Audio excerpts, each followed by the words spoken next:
The Commodore 64, where 64 kilobytes was generous. Today on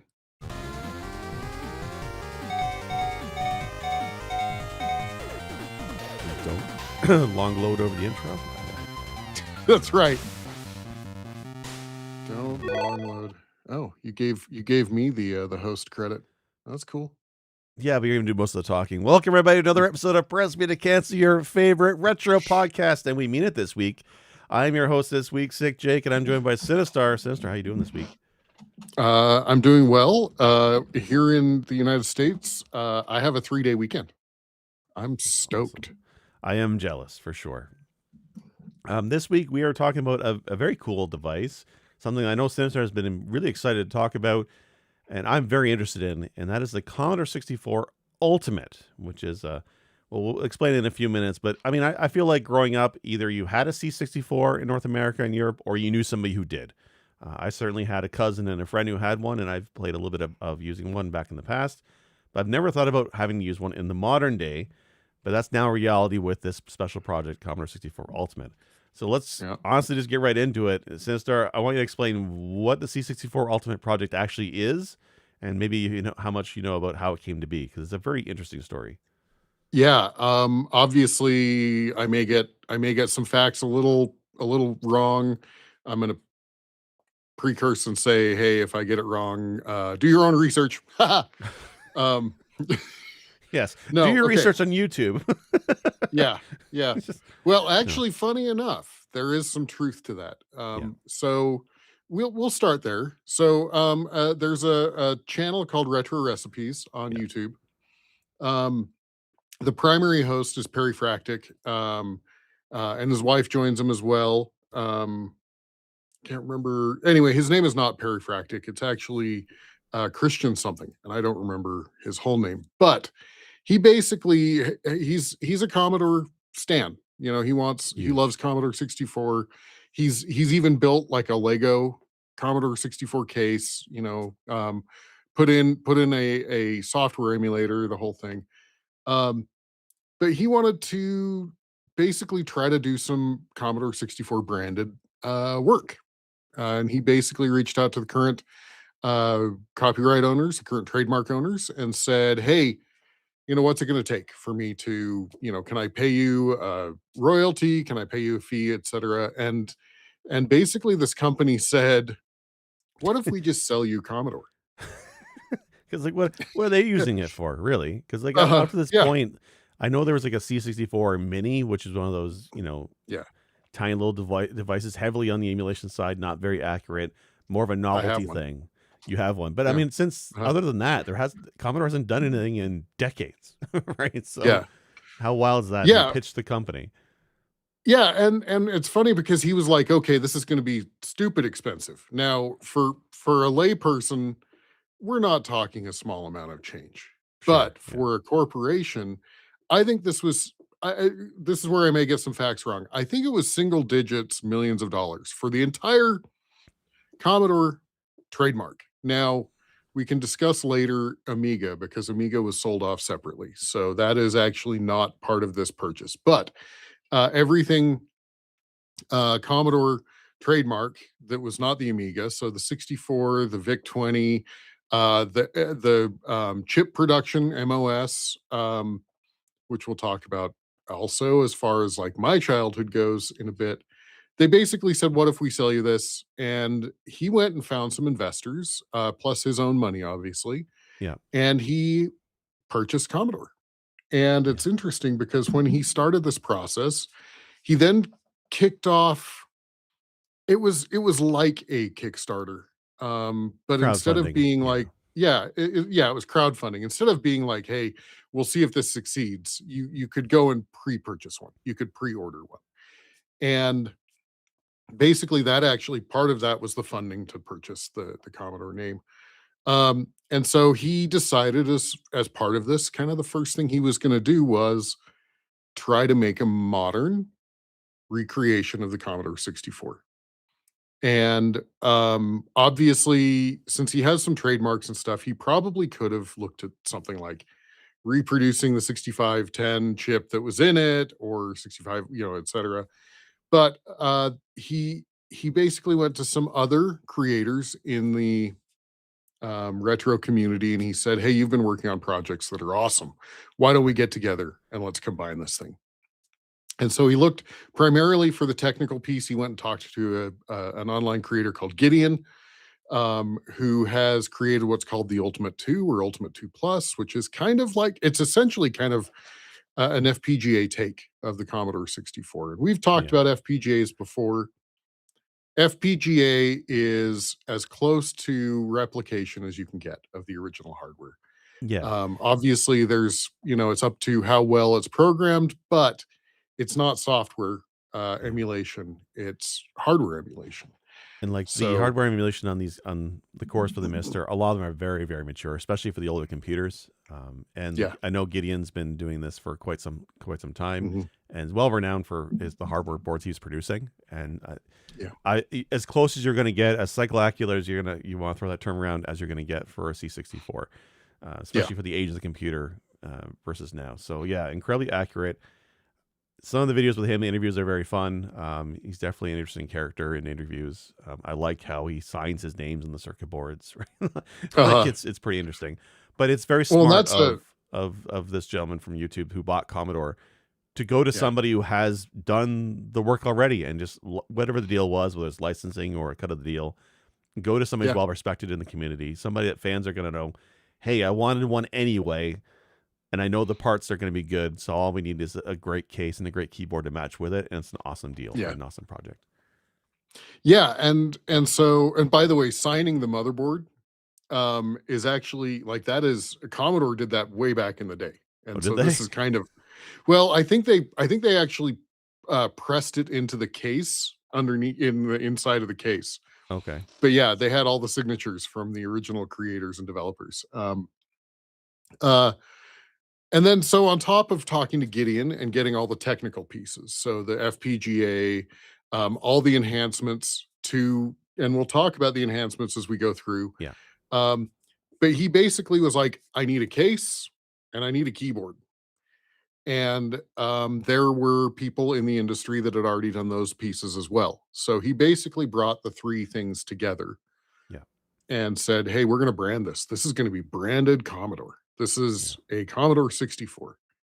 Um, And and like then he it's not a produced yeah, one guy operation either. Like he's got a dozen people on his yeah, executive team. Like this is a full on proper actually incorporated company that's doing this. This is not like I've seen people buy things off Kickstarter where it's one or two people trying to do the best they can, grassroots. This has evolved into an actual proper company now managing Commodore. yeah. Like it's pretty interesting to see how he went from YouTube to now. I think he's is the CEO. I think he's CEO of Commodore at the moment. Yeah. Is his current title. Uh-huh. It's pretty Yeah. interesting. Yeah. Okay. So we can talk some technical specs. As we said, it's as close to accurate, as close to cycle accurate. And it really I looked into this a little bit because I wanted to make sure that I was, Yeah. because my assumption is, hey, we're cycle accurate. No, it's like 4 or 5 nines accurate. There Okay. is not a Commodore core, even on the Mister, that is 100% accurate, but it's close enough. Yeah. The amount of things that aren't gonna run are probably things that you're never gonna run across, right? And so, or maybe you drop a frame here or there or something, right? I mean, Right. we're essentially close enough, but, so it runs on an FPGA as we talked about. Oh, I wanted to bring this up because people may ask, both you and I, Jake, but you already have Misters. Why do you care? Yeah. I actually Right? was going to ask that because look, I never owned one as a kid, but I'm Yeah. very interested in this kind of device. I especially love it when it's such a well built device, and it's just cool. Like the idea of an all Yeah. in one computer within the keyboard. I've always been interested in one. There's a lot of C64 games I remember playing at friends' places and my cousin's place. So yeah, I've thought about it. But then I also have behind me a Mister, and I've been playing C64 games all week on the Mister. Yeah. So Yeah. outside the keyboard, what am I actually missing? Well, that's primarily the reason is the keyboard is Okay. drastic. And for those that are listening to the podcast, I'm showing the keyboard if you come to the YouTube channel. But like you'll notice the quote key is actually shift 2. Yeah, that messed me up And earlier. yeah, and I'll get to it. it has separate keys for asterisk and Yeah. at. And so, I mean, honestly, when I would do the C64 emulation on the Mister, I would have a cheat sheet. In fact, funny enough, there's my cheat sheet, Yeah. right? And so there's my cheat sheet for when I was using the Mister Core. And I don't know. There's a piece of me that's like, hey, the keyboard's a part of it. Right. You know, I mean, it was the primary input. There was a mouse later in this life Right. cycle. The Yeah. other things are, go ahead. I will say, like, yeah, like that's what I ran into issue earlier today. So somebody made a fan game of Mario Brothers. They ported the original Mario Brothers to the C64, and like I gotta Yeah, try that before the episode. But it's not a cartridge, right? There's different formats of loading programs yeah, into this, which we can explain. But it's not the usual cart format that I was used to on the Mister, which is much easier to just load games up. There's yeah, only a floppy version, a D64 file. So to do that, you yep. actually have to type in the commands to load the goddamn thing. And I'm like looking up, I'm like I haven't done this in years. So I'm like, what is it? Okay, Uh-huh. load quote. Well, quote's not is in the fucking number Uh, two, asterisk quote again, and then where's the asterisk, and then the uh-huh. drive number, and then what? What do I push after that? I think it's Yeah. shift enter or something you have to do. Anyway, I No, couldn't it's load just the damn enter. But game. yeah, Is it just yeah, enter? It wasn't working for me. yeah. So yeah, I mean, I could plug in a keyboard to my Mister, absolutely, but it still would not have that layout. I was trying to do it on my on-screen layout, and it was just driving me Oh nuts. yeah, so yeah, there, so when it comes to the FPGA cores in the Mister that are computer related, as fun as they're to play with, they are really it's not the same with the keyboard. It really yeah, isn't. And that's like for the ZX Spectrum is another one where it's like the all-in-one with the keyboard built into the device, very specific and unique to that device. And when you don't yeah, have that tactile thing in front of you, you don't get the full experience of that core. So I am jealous yep. of the keyboard, especially if it's well made. Like, is it buckling Uh, springs on that, or was it membrane? I don't remember for that it one. is it is mechanical, my friend. Yeah, so I love that. Yeah, Yeah, it's a mechanical keyboard. It feels great. We'll talk right now. They did a few iterations. They did the beige, you know, the yeah, old bread box beige. They did the clear, which is the version I got. It's called the Starlight, and then there's a Founders Edition that they actually found a production issue, and they luckily they were able to they had to unbox a whole bunch that they'd prepped, but they caught it before the Founders Edition went out, and so in particular with keyboard buckling. Um, yeah. and Can you so, explain that? Because I saw some. I mean, they came out and did a yeah, statement saying that flex was part of the spec, but buckling was not, and that they believe it affected yeah, less than 1% of the consumers, but they're willing to work with those who are affected. But I know that is it the PCB under the keyboard is now transparent, right? For that model? um, so I mean, the PCB itself is not. So that's the Okay. but but the keyboard tray is. Okay. As you can see, you can see through. And so basically the problem is they had to use a thinner material Right. to keep it transparent. And so mine actually did flex when it arrived. Now I say flex because mine actually felt just fine. Right. But apparently there were some production issues where things were not being screwed in properly, and that's where the buckle was happening, and it would depress way into the Okay. case. And so Okay. they have found the issues, it sounds like, and they are correcting them. Um, from what I understand, they're being really good about either helping people get it taken care of or fixing it. Yeah. Um, I Which is actually good did print out. because with them, like the reputation is everything. Like it's a very Yeah, small market that they're catering to, so reputation is everything. So I'm glad they're doing that. I do got to ask though, like when I looked at it, the first thing I thought was, if I were to buy one, I would mhm, have to go with the ugly one because that's what it was originally. Give me the ugly ass beige. Like yeah. give me the gross brown one. Like, So why did you get the clear one? So I'm going to be honest with you. This was a total case of FOMO for me Okay. because you know how I feel about RGB. You usually don't like it, Yeah, right? I We usually make fun don't of like it. Chard all the time about his freaking RGB lit setup. But here's the problem is I do like RGB for certain things. And this has you can tie the RGB into the sound processor. It's called the Okay. SID. You can tie it into it. So it's almost like you know, Visualizer, what do yeah. they yeah, visualizer. And the other part of me was like, "Hey, if I don't get it, I'm gonna think to myself later on, there's a feature that I don't have, Okay. right?" And so I totally would have gotten the beige except for FOMO. So The other thing too is unlike, you know, like a because I'm the one of those guys where I see that there's been a bit of a fad to go back to retro style beige PC cases. I saw a few companies mhm, making those, but with yeah, modern, you know, specs and everything like that. And I thought of picking one of those up. But also part of that is that the computer case is usually not in front and center view. Whereas a C64, because the keyboard is right in front of you, having it light up yeah, underneath your fingers is pretty cool. I mean, to be a yeah, full disclosure, I have a Black Widow Razer keyboard in front of me. I do like the RGB lights to a degree, but that thing you got, that thing lights up a room. Like that would keep me oh, yeah, awake at night. I'd have to make sure I turn it off.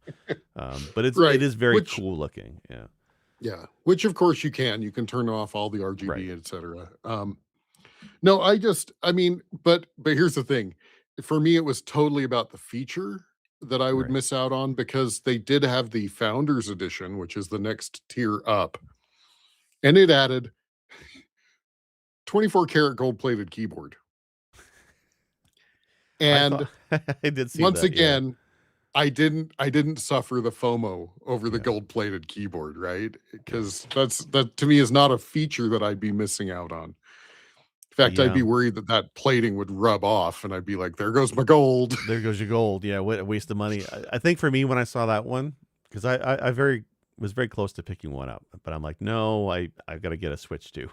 Is what it came down to, or I need the money for something else. Yeah, But the Founders Edition, I'm not a fan of the amber color plastic case. The sure. keyboard is really rad and the gold stuff is really neat, but I didn't like that. If they had kept the clear one, but modified the buttons or added a gold plaque to it, then that would be pretty cool.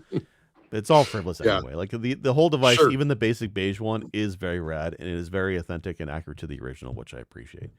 I jokingly Well, told my okay. coworkers today that they don't make plastic like they used to. As I old man angry shake my fist at the cloud, and they laughed at me. But they really don't make plastic like they used to. No, Whether it's no. environmental reasons or they're trying to save money, but a lot of toys and things that use plastic these days are much thinner and are much prone to breaking compared to stuff that was made in the 80s. The Commodore Right. is a sturdy built thing. Like it's a hefty Yeah. device. It's not light. So it's interesting. Well, and that's the thing is this feels this feels as heavy as they used to.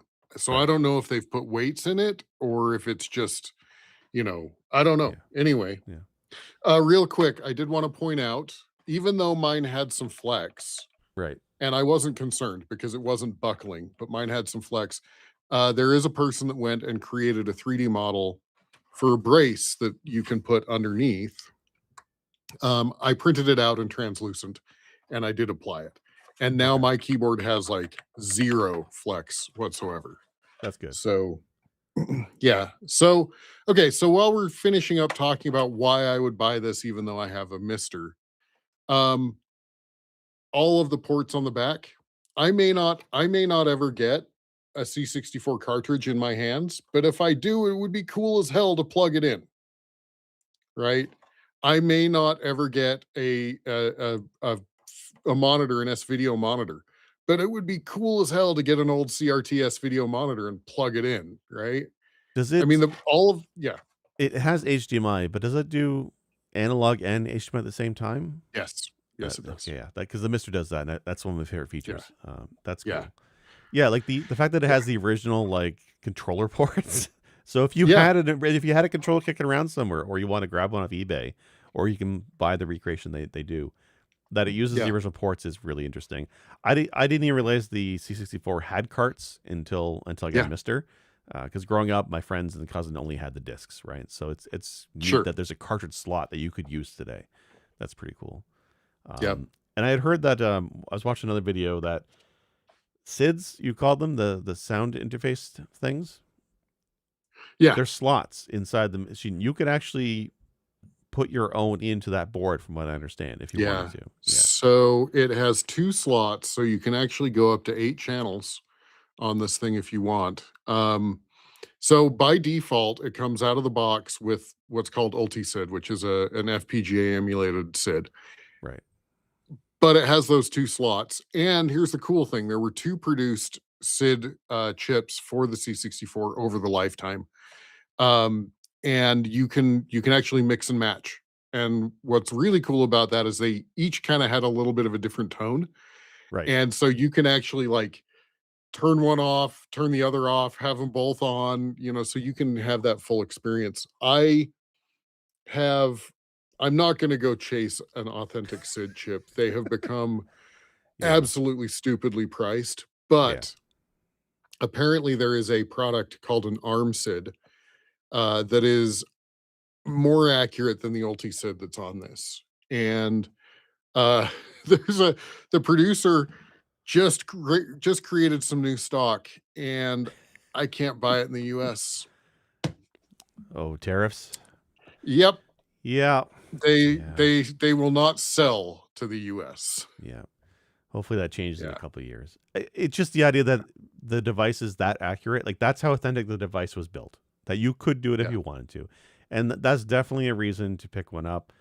It's like when folks tell me, why would I even want a Mister? I have an NES and I can plug in carts to my NES. I'm like, yes, if you want that tactile feeling of shoving carts into a slot, then yes, these are the kind of devices you would get.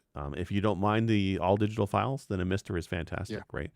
There's also versatility of cores in a Mister, whereas the C64 Ultimate is just a C64. I yeah, don't think we're going to see cores of the thing, and I really wouldn't probably not. want any, right? Like I like how Right. the device is one purpose and it does it exactly like you want it to.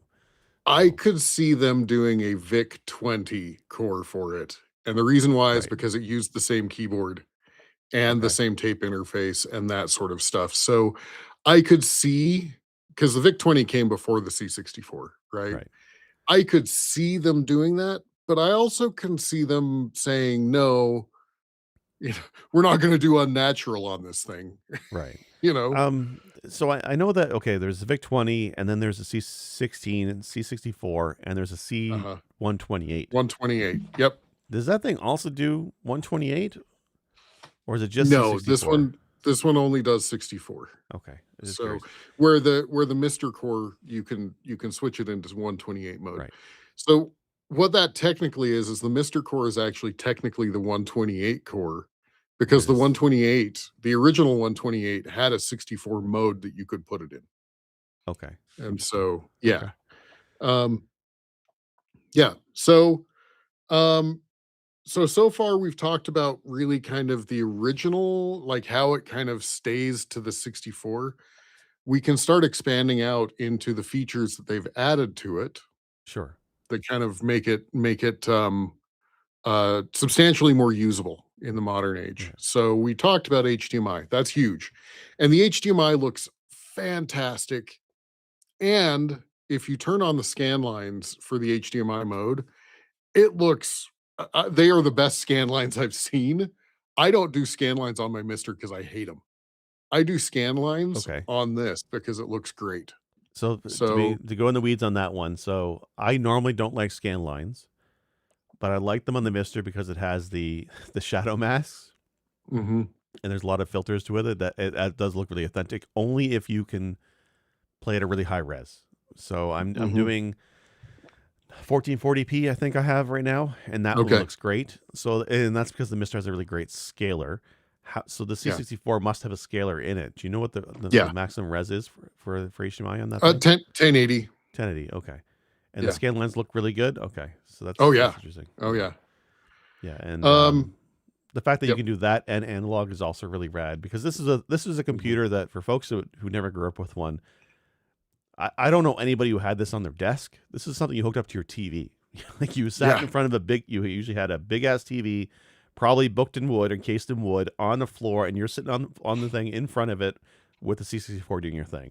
And that's how Yeah. I always played it growing up. So it's meant to be a TV based computer, which is why it was so great Sure. because it was more affordable, right? It was like something you just interacted with your TV. So Yeah. that's neat. Yeah. So the original C64 had the 8-pin DIN for S video and RGB.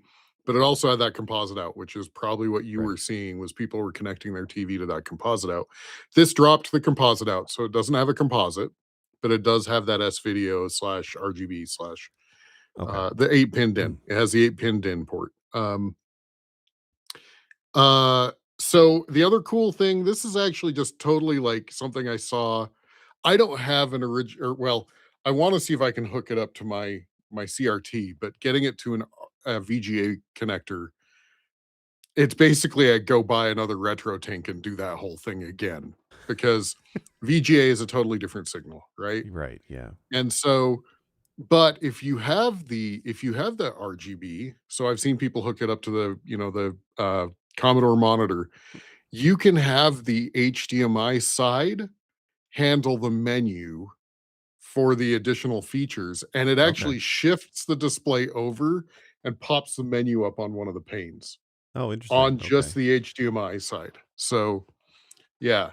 And so let's go ahead and talk about that because this is the piece that Gideon has kind of built on top, which is based on his product called the Ultimate or Ultimate 2 or 2 Plus.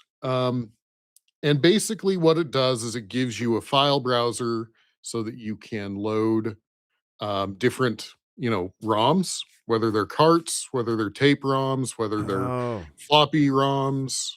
so the issues I had with the Mr. Core where I had to type in load asterisk Uh-huh. quote, all that crap. So Gideon has added something additional to the OS or whatever when it Yes. runs that you can just interface. So why can't they add Yeah. that to the freaking Mr. Core? Because that Talk would be a to lot talk easier. to Yeah, talk to interesting. Sorg, man. Talk to Yeah, I Sorg. know. Because that's a huge quality of life feature. Yeah. Like even if you're not using this thing for much gaming, if it's just for other things, a file browser is huge. Yeah. And that's because that was the Yeah. barrier to entry with this thing was learning the language of how to use the thing. So that's Yep. interesting. Yeah, so you have the file browser. They've added a thing. This is totally new to the C64 Ultimate called CommoServe, which is a an internet-based ability to browse for software. Now, obviously, Okay. they are doing everything legal and above board.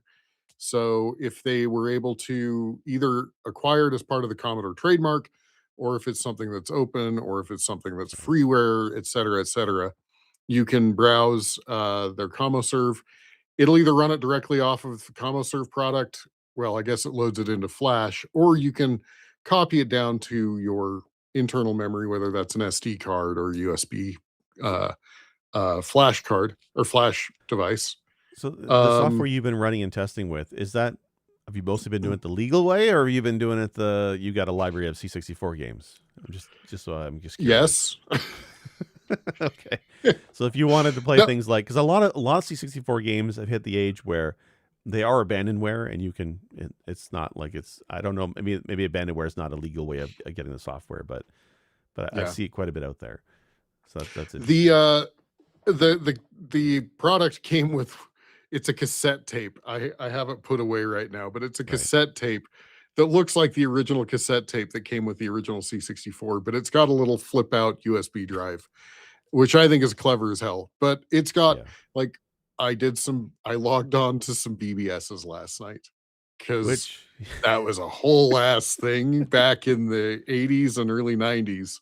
yeah. Right, because And before we had internet, yeah, folks, I mean, before there's news groups, before there was internet, there was BBSs, right? Ways to communicate yeah, online. The the thought of going back to a online. BBS in 2026, I mean, yeah, the thought of going to a BBS in 2026 is pretty wild. But like as you mentioned, it's a feature they put on the box. Yeah, They kind of brought the yeah. stance of like people are tired of social media, trying to unplug a little bit. So Uh-huh. going back to retro. Retro is kind of in style Yeah, for a lot of folks, right? And this is as yeah. old school internet as you get. I saw one video. Jeff Gerstmann was showing off a BBS that was pulling news from CNN. So he's getting CNN headlines on a BBS in 2026. Yes, That's pretty yes, wild. yeah. So that's a feature that's added is it has modem emulation. So for those that are not old enough to remember modems, modulators, demodulators, um, it basically took a phone line. You would dial, you'd hear that crazy hiss that, made it into all sorts of media. It would connect and then it would, using analog sound. It would send digital data. Um, and so this emulates a modem. This emulates kind of the most popular modem that came with that you could buy for the C64. But what it does is it translates it into an internet service, which is great. It Right. even uses like the old Hayes commands, ATD to dial, but then you put in the URL name, right? And it connects. Or Okay. not URL, but the domain name. You put in the Right. domain name and a port. And I had a hell of a lot of fun last night. And what's cool is I found a list, and the list included what the hosts were running these on, and some of them were on emulated C64, some of them were on actual C64 hardware. And so it was slow as hell while I was doing it. I created a user on one of these BBSs, and it was like, please wait. Waiting, waiting, waiting. Like, and I'm over here just picturing it's running a floppy drive. It's spinning a floppy drive. Right. Um, That's like how that is wild is that something. though, Yeah, right? Like just yeah, how like the fact that people are still running those, I didn't think that was something that was happening. Like when I don't go back that far back, but I know we talked about earlier where for me personally, my nostalgia was IRC. I was a big IRC and met my wife yeah. on IRC. I'm that kind of nerd. Nice, So like nice. these days when I look at like a lot of people have gotten away from web forums, if they're even around anymore. A lot of people are doing their communities online on Discord, which the inshitification of everything, Discord won't be around forever. It'll go down some point. And like, Yeah, where do people go if they want to avoid all the corporatization of social media? Do they go back to IRC? Do they go back to BBSs? Maybe a little faster ones, but like yeah, the idea that that communication, that form of communication, still exists and is still used even now, decades right. later. I love that so much. I love Yeah, that so much, and it's very rad that that's still a thing. So I'm yeah, glad people are still running this on their C64s, wherever, whatever bunker they may be living in when they're running a yeah, BBS, and yeah. I freaking love it.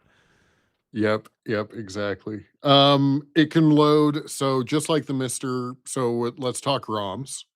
So obviously you can plug in hardware, and there's videos of plenty on the internet of people plugging in 1581 or floppy drives, 1541, sorry, 1541s. Plugging in tapes, the old Yeah. tape, player, etc. But this can use basically any of the formats. I haven't tried if it can do it while the format is still zipped. I haven't tested that. That is one thing that the Mister can do for most of the cores is you can just put up a zipped version of the ROM and it'll run it. Did we have zip back But then?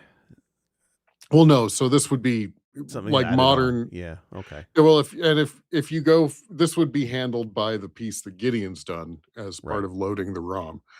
Um, but it'll do cartridges or CRTs. It'll do tapes, TAPs, D64s, which is the main one that you see for floppy images, G64s, which is actually my preferred because back in the day we had copy protection on floppy disks, right? Okay. And part of that floppy protection or that part of that copy protection was like they'd put bad sectors so that you couldn't copy it on the floppy disk, and then it would look for those bad sectors to make sure they exist.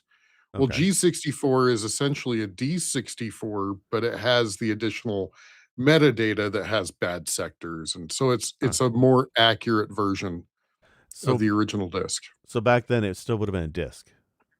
Mhm. Okay, that's it. Because I know Yeah. because that thing is retro computing, retro piracy is a fun thing to look up. I love when I'm playing through the games these days, the library of games that I've somewhat legally acquired. A lot of the games are cracked, so you get the cracking groups logos and stuff at the beginning of these Yep, discs, and and a some lot of of them are times pretty fancy. trainers And and a trainers, lot of yes, times trainers, yeah, yeah. So that's which we kind can of that's talk kind of about neat. real quick. Yeah. 'Cause I had an Apple II, so I guess I kinda wanted to talk about this. We're kind of all over the place. I'm sorry, Jake. Okay. It's us and tangents. No. Yeah. No, I grew up with an Apple II, which Right. was kind of the primary competitor between the Commodore 64 and the Apple II, were the primary competitors. Obviously, IBM was business machines initially, international business machines, and it was kind of getting a foothold at this period. with things like the PC Junior and stuff like that. But as you said, most people you knew somebody that had a Commodore 64 if you didn't already have one, Yeah. or if you didn't have one. But I was an Apple II kid.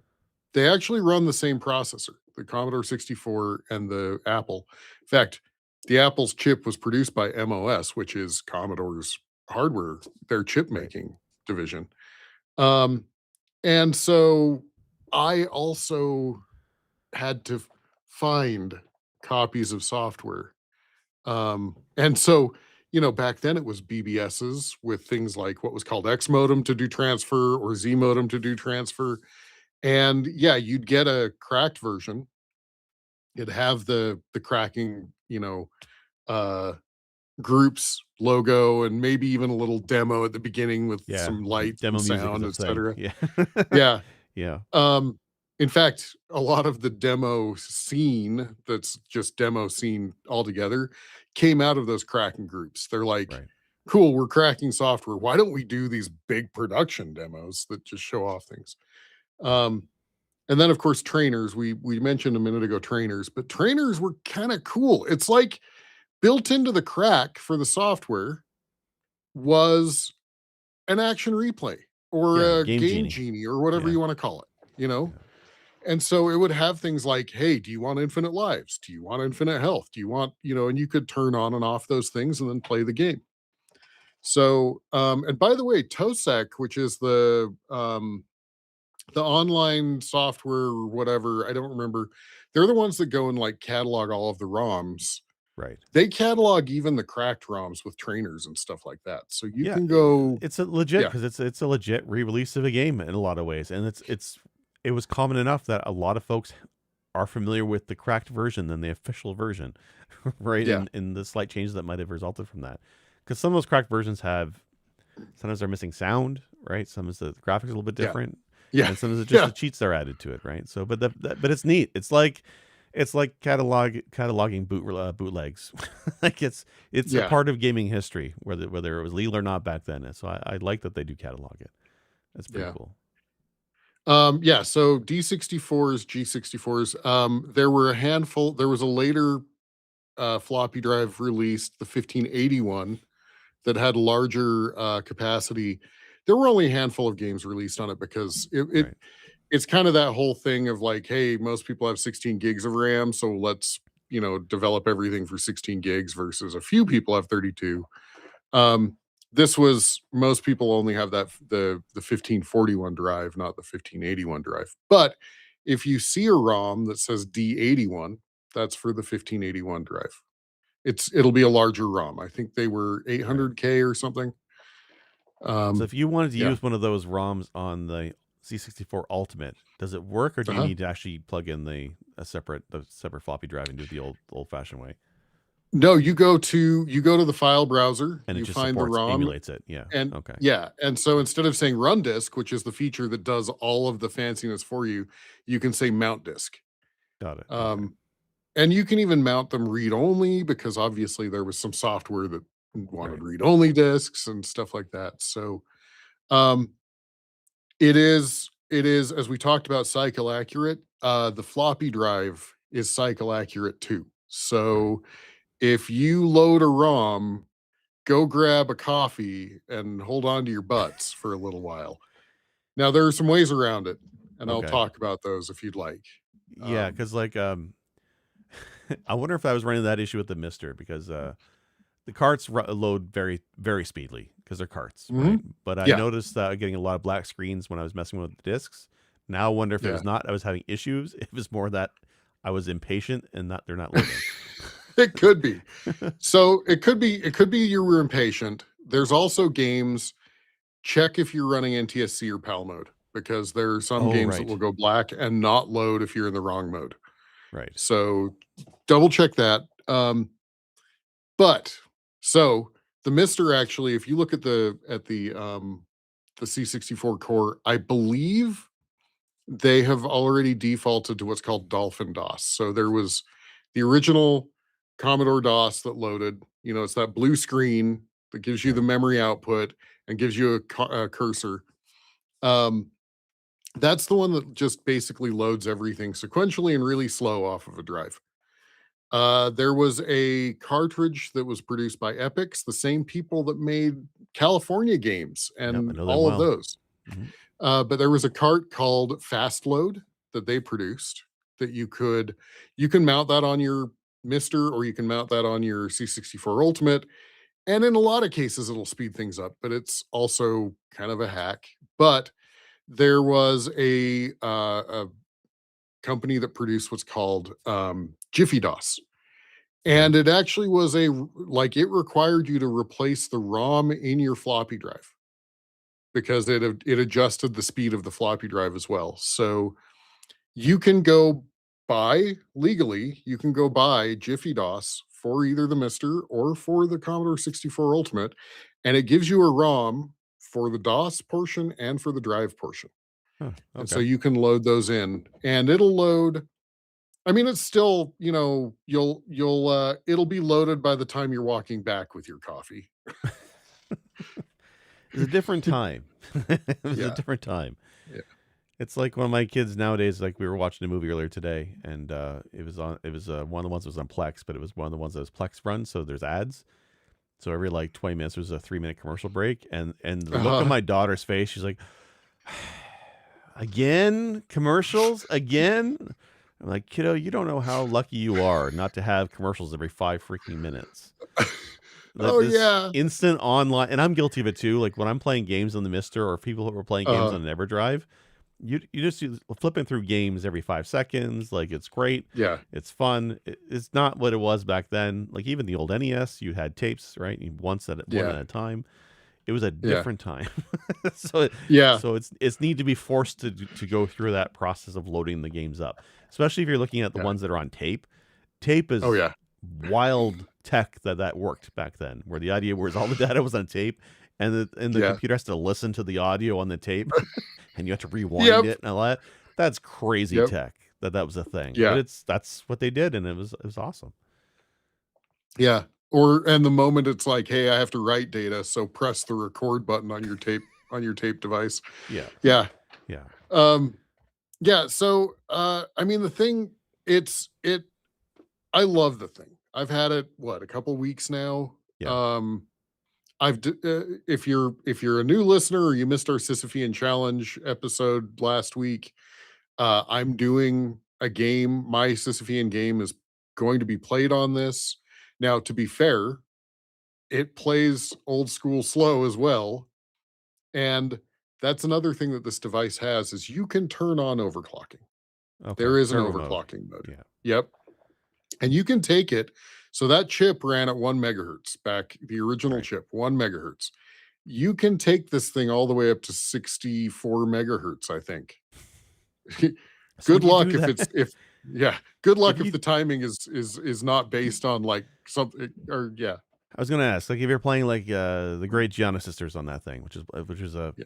very platformer game I have a lot of nostalgia for. If you're overclocking the 64 hertz, like how is it? Does that mess with the game's timing? Like, is the timer on that Well, gonna just crazy, or does and it I actually take that into account? and that is actually so that's it's up to the game, right? Like it's like Right, going and playing an old DOS game, right? Is it tied to clock cycles or is it talked to some to the system timer or right. whatever, right? And so if it's tied to clock cycles, yeah, good luck. Don't do it at 64x, Okay, right? yeah, that's But if funny. it's tied to like an internal time, like clock timer, it will speed up things like loading the game. It'll speed up, like especially if you get like pixel slowdown, like we've all seen on NES and Right, etc., where like you get a lot of sprites on the screen and ka-chunk, ka-chunk, ka-chunk, ka-chunk, right? It'll speed stuff like that up. But yeah, yeah, I watched a person go through some games and some of them performed better. Some of them it was like it's now unplayable. right. So Okay, um, but yeah, so overclocking. Yeah, so that's my Sisyphean game. Anyway, I love the thing. I'm having a hell of a time playing with it. Like it's kind of like what do I want to try? Last night I'm like, do I want to play my Sisyphean game? No, I'll dial some BBSs, right? yeah. So Before you know it, you'll be playing Street Fighter 6 next and Half-Life 2 and just going those tangents. Yeah, So I know you exactly. love the device and it sounds really awesome. Is there anything you don't like or you feel like could have done better? Um,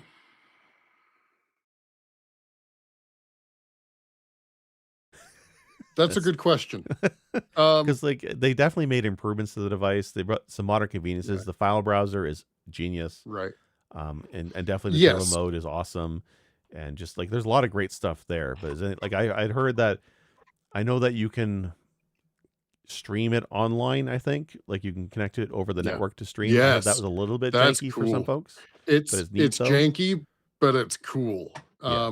Now that I've figured out how it works, so when you bring up the primary menu on the device, there's a sub menu that if you don't go down and read, like press this for the other menu, you don't realize it's there.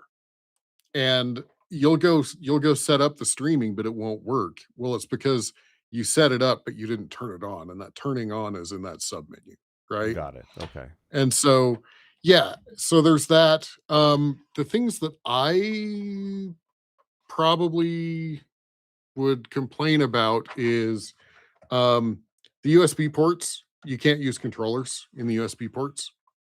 Oh, interesting. The only Okay. controllers that work are the actual controller ports. Now, that said, it has keyboard controller emulation. So you can actually use, just like you do, where yours is leverless. You can basically turn the keyboard into a leverless controller for this. Okay. Interesting. Um, Yeah, I wonder if that's something that somebody could come around and develop a software for to enable a regular controller support for the USB ports. That would right. be an awesome thing. I mean, yes, it'd be really cool to use a C64 joystick, but as somebody who's messed around with the Atari CX40 off and on over the Yeah. last little while, still, I'd much rather a pad, or I'd much Yeah. rather my leverless controllers. Right? Yeah. Like it's just, yeah, especially because the C64. I mean, most of the games I tried, I know there's multiple fire buttons supported for some games, but it was always almost always one button, and more Yeah. often than not, up on the joystick was your jump. Right? The Amiga Yep. thing. Right? Yep. And I mean that's for the time, but I would rather have a pad. So, but I Yeah. mean, that's still, I didn't even realize it had USB ports. It makes sense Yeah. because it has that novelty tape Yep. thing with the Yeah. software. So that's interesting. My other complaint is the micro SD card slot. You have to open this thing up and take the keyboard off. It's internal. Oh, to get to it? Yeah. Okay. Now Okay. that said, this thing, so once again, Gideon, it has an FTP server, it has a web server, it has a Right. telnet server.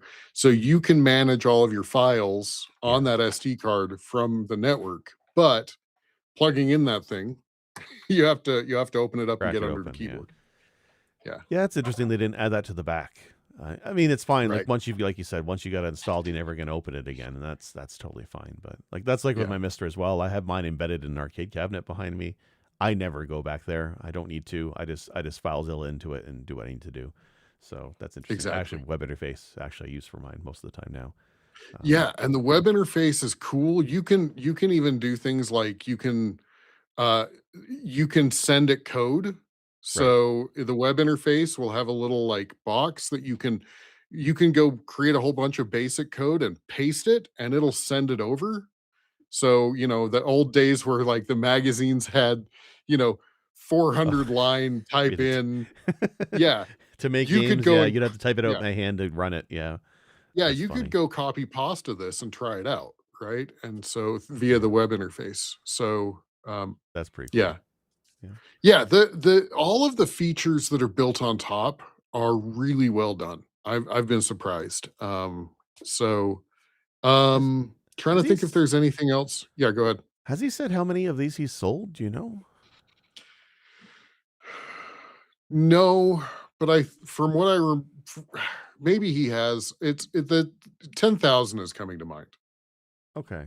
So, Yeah, I was just saying because or like yeah, maybe that was like what their first batch was. September. Yeah, it says here in September 2025, C64 Ultimate eclipses 10,000 units sold milestone. So that was Okay. 6 months ago. Yeah. Um, a lot of people bulk at the price, and I get it because the base model starts at 349 now. Yeah, 349, 350 Yeah. US dollars. Right. But at the same time, if you go source Gideon's Ultimate 2 Plus, if you go source the case, if you go source the keyboard, you actually are probably going to be more expensive than this thing put together. The So, the way I compare it to is the Mister. Not to keep going back to the Mister, but if you go back to building a Mister, the classic Mister nowadays is almost $500. It's yeah, I know we have clones now. Finally, after multiple years, we have clones that are under 200, but they're hard to get. But even putting aside the Mister, when you just look at the components, yes, there's yeah, FPGA board, but also the very well made housing, plus mechanical keyboards these days are yeah, like $100, if not higher, yep, for a high quality one with if you're doing the springs and everything. So it's yeah, under $400. I think is more than good enough value for that. yeah, You just need to look at like what analog charges for their boutique devices, and that's what this is. This is sure. a boutique device for a very niche market, and they're Yeah, catering to a very certain level of consumer. Like it's you have to have ties to this device from your childhood, I think, to appreciate it. yeah. And if you do, 350, whatever it is totally fine. I think that's Or more you than have fair. to or you have to be a nerd like me who had the Apple, but always looked at the back of game because this is something you and I've talked about. You Yeah. didn't realize kind of the breadth of the games that were available. Like Yeah. my favorite game, Bard's Tale, the display images on the back of the box were the Commodore 64 version, and I always drooled over them, right? Like it Yeah. was like, yeah, So I wasn't. What thing was shocked me because I was looking this up last night was I was looking what was the competitor to this device back in the day besides Nintendo, right? What was the PC or the computer equivalent to it? And like you said, it was the Apple, and they both had the same processor. The only real difference yep, was the color support and the sound, yeah, right? The Apple too had yep. bleeps and bloops from It the had speaker, I think, it right? had a beeper. It had a Yeah, beeper. and that was it. Whereas the Yeah, C64 has outstanding music that is iconic in a lot of ways. I have something to talk for that later. yeah. But also the colors. The Apple is what, like 6 colors or 4? Something like that. Well, and honestly, most of us that owned Apples had the monochrome. Right. I had a monochrome green. My aunt had a monochrome amber. Amber. Yeah. And after a while, brother of Sin and I went to Radio Shack and bought an RF modulator and plugged it into the television, and we're like, "Holy shit, the Apple has color!" Like, Yeah. But yeah, it's neat that it's color, but it's much more limited compared to the C64. The yeah, C64 games are gorgeous, and when you compare it to, for me, it's the Atari. I was playing a lot of the games I used to play in the Atari, like Hero, which is an excellent Atari game, yeah, so much better looking on the C64. Donkey yeah, Kong looks pretty great. It's a very respectable Donkey Kong port on the C64. yeah. Not that every game is great on there, but a lot look good. One of my favorites, like Gianna Sisters, outstanding Yep, platforming game for the yep. time. Or my favorite, I think, is gotta be probably Space Taxi. Space Taxi is one of my favorite games.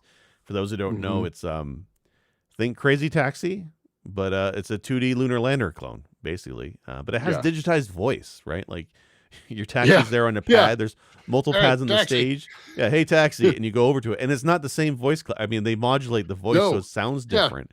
And it's like, It's up, like either a please.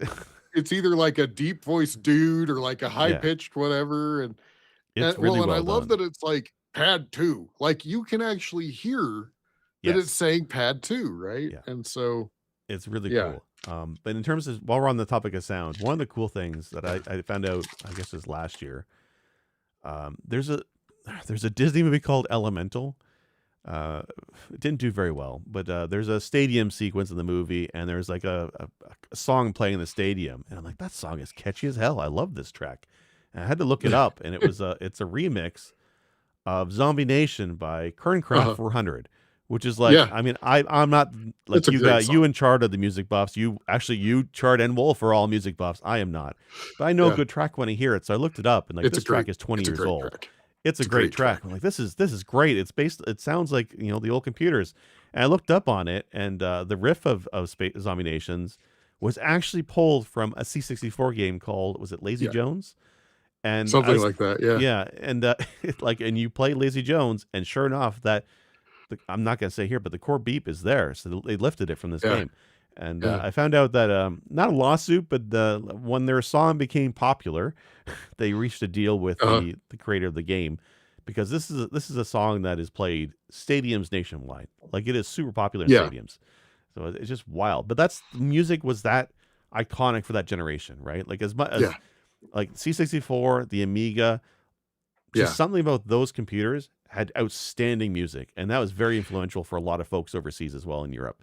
So it's and Yeah. guaranteed, if you're playing a Genesis game, odds are the people who worked on the Genesis game, if they're in the Europe in Europe Yeah. region, they probably cut their teeth on making games and music for the C64 and the Amiga. So it's a Yeah. really rad thing. No, the SID. So the SID chip. I meant to talk about this a little bit when we talked about the SID chip. So the SID chip was very I don't want to say it was future tech when it came out, but it was there was nothing like the SID chip when it came Yeah. out. Multi-voice, it had different I'm blanking on the terms, but anyway, multi-voice processor. And the reason that the SID chips are so sought after, it's not it's that we can't emulate them as accurately as we should. And the reason why is because that chip wasn't just transistors. It actually had analog Yeah. oscillators, and it had actual analog features in that chip that you can sort of emulate. You can only sort Yeah. of emulate. It's Yeah. I saw somebody else talking about this as well. Yeah, and you said as well earlier that very analog design in terms of the chips, and they all sounded just a little bit different. And there's Yeah. there's an analog warmth to these kind of things that you can't replicate digitally. You get close, right? I see this with Yeah. when I do the podcast editing. There's certain compressors and filters that I use, and they are all based on analog devices you would Yeah. use in the 80s and the 70s, right? And like they were based on analog circuits, and while they've digitally recreated them, they sound very close, and I do like them. They're Yeah. not the same as the originals, right? And even the originals, unit to unit, would sound a little bit slightly different.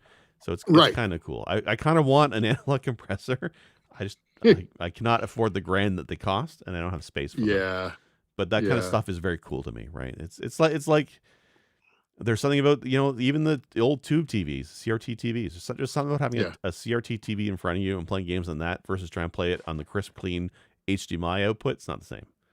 Yes, Yeah. you I got mean, one this is an behind you. analog VGA, right? I mean, this Yeah, is yeah. yeah.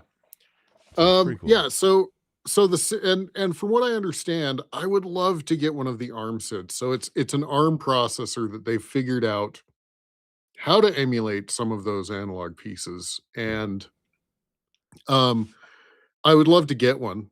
I can't buy one, but I'd love to get one. yeah. But dear God, I'm not, at least in the current market, I'm not going to go source a SID chip because A, you can't trust from eBay that it's not going to be It's broken. still working. Yeah. And B, they start at like 150 bucks a piece, right? I mean, Well, 30 year, so they're probably gonna be 30 years old, right? Like, these things yeah, aren't made anymore. So, but that yeah. is pricey for sure, especially for Well, and such a then small part of the package, right?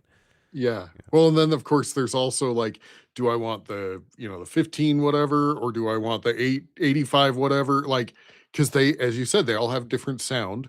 Yeah, Even like produced chip to chip, but then the different models had different sounds as well. So yeah, yeah, I've seen people that are like, I have both, and I switch to this one for this game, and I switch to this one for this game yeah, because I can hear this tone here, but I can't. It's like yeah. so.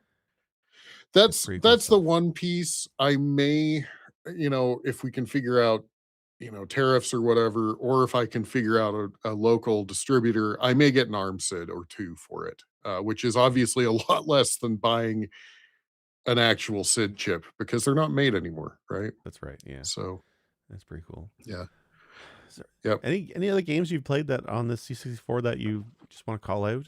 I know you're playing Wasteland this year as your Sisyphean game, which is an awesome one. That's another one I yeah. have to check out too.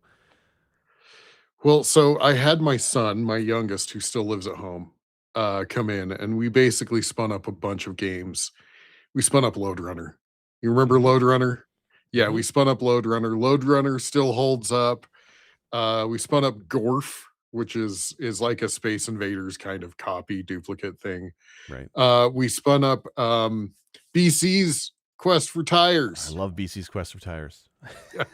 Yeah. That one's great. Um, I, of course, have spun up Bard's Tale. Of course. Yeah, I watched some footage Uh, of that last night. It looks really good yeah. for the C64. Like it definitely looks great. Is that and Ultima are on there as well, right? And they look Yeah. fantastic. Yeah. Well, and up through there was even a port of Ultima 6, which was like a VGA title on DOS. There is a port of Ultima 6.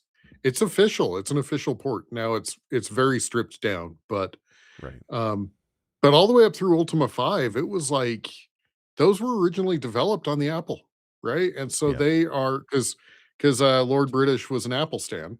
Um and so, but what's funny is when they ported them to the C64, as you mentioned, has better graphics. Right. As much as I hate to say that my childhood computer didn't have as good of graphics as the C64. Yeah. Um, and then, oh, you mentioned the Apple had the internal piezo speaker buzzer, the beeps and the boops. Um, but later on, I did get what was called a Mockingboard. So it was an add-on card that added a sound chip. But Okay. the problem is because it was an add-on card, there were, I don't know, less than 20 titles that supported it. Right. Because Funny yeah, enough, you like you mentioned said, if it's out Ultima. of the box, then that's when they're going to Yeah, support the base model that everybody has. Yeah. yeah. Right. Funny enough, you mentioned Ultima. Ultima 3 and 4 on the Apple, I think both supported the Mockingboard. Interesting. Um, Okay. but once again, even the Mockingboard was playing catch up to the SID chips. And so um, yeah, so let's see. We played Gorf, we played Load Runner, we played BC's Quest for Tires. Oh, a sequel that was produced as part of the C64 Ultimate called Jupiter Fracture, which is a sequel to Jupiter Lander. That is a hell of a game. It's very Yes. much like Space Taxi. It's a lander game. But instead of picking up people and moving them, you're just trying to complete, these maps that are Yeah. they look like it would be a Meat Boy style map, right? Super Yeah. Meat Boy, but It's it's a hard. lander. Yeah. I was playing this yesterday. Its controls very good and it's definitely nailed the lander physics.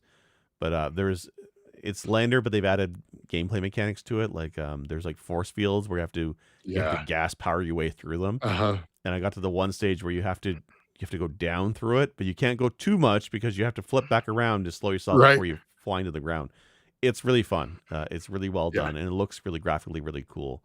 And that came out Good. fairly recently, considering. And like, that's the awesome thing about a scene like this. The C64 has fans that still develop software and games just for fun. Like I had mentioned earlier, somebody had made a Super Mario Brothers 1 port for the Uh-huh. C64. I think it was in 2010 thereabouts. Runs really well from what I've seen. It's Yep. really cool. So yeah, it's neat to see games on this thing. Like this was, while it was a computer, you can do all the computer things to it. It was also very much a gamer's computer. Yeah. Right? There were so many games for Yeah. this device. Like when I scroll through the list of games, there's just tons there, and like some are great, Yeah. some are not. But there's a lot of gems. Like even there's a port of Outrun, which is the arcade Yeah. racing game. Not as graphically nice as the NES Yeah. version, but damn if it doesn't play really well. Like it's very smooth. The controls are very spot on. Like there's some games that control and feel really well done. And then Yep. there's games that run like crap. But just like any game Yeah. does. Yeah. We did California games. This is when Yes. I think of California games, especially the hacky sack. I hate hacky sack. Uh-huh. But the surfing, and I think Yeah. there was BMX in this one. There was All of BMX. those, Yeah. all of Uh-huh. those, I remember because I played on the C64 version of that game. Because Epix had a bunch of Yeah. them on the C64, and that Yep. sounds and plays excellent, just like I remember. Um, Yep. and what was the other one? Oh, uh, there's a pretty prolific game creator named Jeff Minter from the UK. Uh-huh. I follow him Yep. on Blue Sky. He's a really awesome guy to follow. He just posts about sheep and English curry houses. It's awesome. He's very down to earth. Yeah. But he's also made some of the most bizarre and fun games on computers. He did a lot of Apple and C64 stuff. If you've ever heard the game Attack of the Mutant Camels, that was Mhm. him. But there's one he used to make games when he was basically in high school and college. He didn't have access to play the arcades originals, but he would look at screenshots and magazines and he would make his own version of them. So he made a version of Centipede Nice. called Grid Runner, and it is fun to play. It's hard. All his games are bullshit Yeah. hard, but they're really fun and unique. So it's the millipede or centipede style where the worm comes down the screen and there's mushrooms that Yeah. block the paths. But as well, there are two turrets that are on the sides and the bottom of the screen that are shooting at you every so often. So you have to move your ship, avoiding the laser turrets while shooting the Uh-huh. millipede and ducking the mushrooms. It's fun to play, and Yeah. there's been several iterations of that. So Yeah. I like playing his stuff on the 64 and the Mister because I'm like, yes, I have a compilation that Digital Eclipse did a while ago, but I like playing the original on like a core that mimics the Yeah. hardware. So that's kind of rad. Right. But yeah, some of the stuff's really cool. Yeah, you brought up so it made me realize we've played Boulder Dash. Okay. That Yep. Sinstress loves Boulder Dash. It's funny because I spun up Boulder Dash and I was like, I was just getting crushed by the rocks left and right, left and right. And Sinstress walks in and she's like, and I'm just like, His core balls. memory unlocked and just the skills come in. Yeah. Yeah. Yeah. Uh-huh. Did you get the Um, controller from them when you bought yours? no, I actually bought a hold on. I bought a Hyperkin Trooper. Oh, right. Okay. So Yeah. CX40. Yeah. Okay. Yeah. That's Yep. cool. Yeah. Yeah. So Awesome. um I was gonna say there was another game I thought of while you were speaking that I definitely wanted to mention. So I tried the Centipede that was on there. That was a good Centipede. Um Oh, Castle Boulder Wolfenstein was Dash, on C64. I watched some Casual footage for that. I Wolfenstein. have to Yeah. check that one out. Oh, I remember. I played Ghostbusters. That's an I interesting played version of it Ghostbusters. because you have to enter your name into that one, and that's how it's saved, right? I think Uh-huh. that was how they did it. It was very cool. Well, and it had that digitized Yeah. Ghostbusters voice. Uh-huh. Yeah. Yeah. See, the only version of that game I played as a kid was the Atari version, and it was not good. Ah. I did not try the 64 version. That's pretty interesting. Stunt Racer. I don't know if you ever played Stunt Racer. I don't think I tried that one. Yeah. It's kind of this. It's if you ever if you go look it up, it's this vehicle where you're staring out the front of the dashboard and it's got like six fire stacks from from the engine, right, that are coming off. Hmm. But that's one of those that I watched the person turbo boost to 2 or 3x and it actually played a lot better. Interesting. So Okay. because yeah, this is back in the day when it was 5 frames per second, right? And we And thought that's that how was we liked great. it. And now you Yeah, have RGB lights to make it go so much faster because that's how RGB that's lighting right. works. That's right. That's why Chard invested in all his Yeah. lights. Yeah. Well, C64 Ultimate is a very cool project and far more polished than I imagined it would be. Far more, Yeah. I think, done justice. Like I did not think it would ever happen this way. To take a brand that was sitting in a closet somewhere rusting away and to take it as a YouTuber to get the funds, Yeah. get a proper team. And when I say proper team, like I think his marketing exec is from Disney. Like Yeah. it's a proper company. And then Right. delivering a device that is so true to the nostalgia that people have for it is pretty awesome. So pretty cool device. Yeah. I would love to see them and I don't know that they will ever get this because Cloanto, who does the Amiga emulator that you can get, owns the property for Amiga. Right. I don't know that they will ever give it up, but I would love to see them do a partnership and produce a version of an Amiga that's very much like this. I would Yeah. love to see that. Um, I think honestly, from the fact that he basically took this from, hey, we're talking about purchasing in either May or June or early, like mid 2025 to a lot of people got these under their tree by Yeah. Christmas. Which Like you the never fact that he see did that. with these things. Yeah. Yeah. Yeah. Like how many kicks I have backed a handful, more than a handful, probably tens of Kickstarters. And Yeah. I always expect that, hey, a year is fast with a Kickstarter, right? Yeah. And there was a Kickstarter project that I backed that System Shock 2, which we talked about on the like that took, I think that was 5 years. I mean, Yeah. so Yeah, those I board think game Kickstarters Perifractic, yeah, I've done, and it's like I expect delays. Whenever I back a board game Kickstarter, I expect a delay of at least 6 months, if not longer. Just that's just the way it is, yeah, right? Like they always underestimate how long these things take to make, And for him to Yeah. do like a actual like computing hardware device is pretty awesome. If you go to the website, he's done. I saw the factory tour like overseas because they're built in a Yeah. Chinese factory. Uh-huh. So he's over there with his Yeah. team, going through the process of how they're assembled and everything like that, and walking Yeah. through the whole step by step, and that's really cool to see. So it's Yeah. very interesting to get that behind the scenes look at the development of the device. Yeah. And the quality, I know. So I'm on a number of Facebook groups that are about this product, and there are a lot of people that are complaining that they haven't gotten theirs.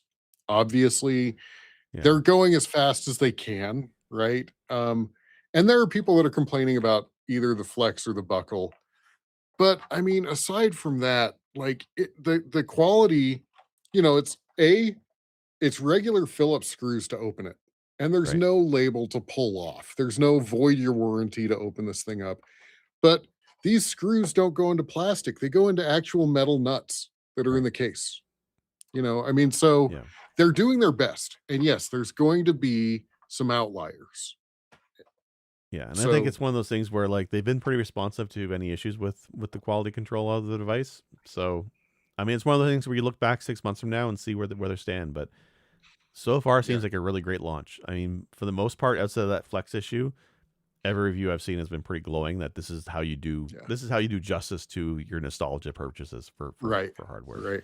So, like as neat as Analog is with their kind of modern takes on retro. I kind of like when you have a company that's like Commodore now that sells Yeah. the original ugly ass beige color. That's what I Right. want to see. That's my personal. The RGB one is cool too, but I want to see Yeah. the original. So it's pretty rad. Yeah. Well, anything else? That seems like a really great device. One last thing. This is a manual, my friend. This is a manual that came What's with in it. there? It it teaches you basic. Oh, It okay, teaches you right. Commodore basic. Like this is Yeah, the original. It teaches you about Petsky characters. It teaches you about, I mean, yeah, like this is it has the modern pieces. It talks about the modem emulation. Oh, printer emulation. You can right. print to JPEGs, which is Oh, cool as nice. hell. Yeah, that is Yeah, pretty you can cool. print. Yeah, Yeah, so you can go to like old print shop and do like one of those really janky, whatever, like print the it to birthday JPEG. cards with the ASCII. Uh-huh. Yeah, yeah, Yeah. yeah. I remember that. Yeah. So it goes over all of that, but it also includes the basic, it teaching you basic, it teaches you Petsky characters, it teaches you graphics. Like it's That's pretty cool cool. because this Yeah. this is also retro when computers came with manuals that went over how it worked, went Yeah. over and taught you how to build things with it, you know. So That's it's pretty cool. it's just really well done. So Yeah. Well, that's awesome yeah. device. Yeah. Um, well, I mean, I think that's a week of episode of Press Me to Cancel. Yeah. Thanks everybody for listening. As we recently launched a Patreon for our podcast, so for those who want to support us, you don't have to, totally voluntary, but anything you do donate toward our show goes to paying for the costs of running a podcast, and we do appreciate it. For as low as $1, you gain access to some behind the scenes videos where we talk about things. Last week, you could hear me rant about the Switch 2 and Metroid Prime 4. That was a good time. So, and Yep. that's as low as $1 a month. We're various tiers that unlock rewards, behind the scenes chats on our Discord, and that kind of thing.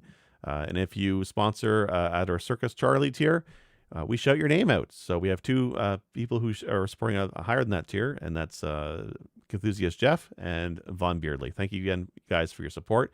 We thank all our Patreons, but for you too, thank you for the extra money that you donate each month. We do appreciate it. In terms of our podcast, we go live every Friday at 9 p.m. Eastern over here on YouTube and over on Twitch. Press B to cancel. And then, of course, our audio episodes can be found on any of your favorite podcasting apps on the following Monday. Sinistar, what actually, I have stuff to shout out for once. For once, Yeah. I have stuff to shout out, but I want to hear you. What are you doing over on Twitch? On Twitch, I on Saturdays I'm over on Soul Archaic's channel, doing some DJ stuff as DJ Sinistar, and a fair number of Mondays I'm over on my DJ Sinistar channel, also on Twitch. And I am recording my playthrough of Wasteland, so we'll see where that lands. I don't know where that's going to land. It may be on my channels or it may be over on Press B. probably on Press B. But yeah, I'm working on that as well. Awesome. And then for me, so I told myself 2026 was the year I start making videos, and I have been.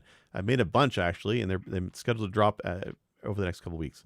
The first things first, I finally did my Sisyphean game, or sorry, my Wheel of Pain game from 2024. I know it's late, but I did record a playthrough of fucking Buck Bumble, which is a game that's awful. There's a point toward the end of that playthrough where I'm like, maybe I could beat Buck Bumble. Maybe I want to beat Buck Bumble. Because I got close, I thought, because the scoreboard only went to stage 8 and I was stage 7. I'm like, maybe I could do this. Only to find out afterwards when I looked it up, there's 17 fucking stages in Buck Bumble. That game is awful. That's the game anyway, it's the game from the Star Fox people. They could have done better. But I did record it, and that comes out next week. But I also, because I was feeling frisky, I also did my Sisyphean game, the mini Wheel of Pain that Wolf and I spun. He got Rascal, and I got Mario Lost Levels. So I played that trash fire for an hour. Although I do think I kind of secretly like Lost Levels. But you can see that playthrough here on the Press B channel. What else? Oh, and I also did just to try it. I don't know if folks want it or not, but I do play enough games, especially indie titles, throughout the year. I feel like some of them don't get enough attention, or sometimes I want to talk about them, and they're games that maybe we wouldn't do an episode on for the podcast. So there's one game called Absalom that came out last year that I kind of slept on. It's a fantastic beat 'em up. It does have roguelike elements, which are fine, but the beat 'em up mechanics, chef's kiss. Like, really a fantastic beat 'em up game. So you can see a video of me playing through and talking through a little bit of that over as well on the channel. So if you're interested in any of those games, please check them out. I'm looking for feedback on these videos. Do you want these? Do you not want to see them? I don't want to overload folks, but I am planning to do a few of these videos over the next few weeks to test the waters, because I'm trying to learn how to do the video stuff with DaVinci Resolve. So this Nice. is kind of my practice, and I like playing these games. So check that out. And of course, check out our website, pressbcancel.com and pressb.org. We're still paying for it, so please use it. Otherwise, I think that's everything. That's an episode. Everybody have a great week. Thanks for joining us, and see you next week. Yes.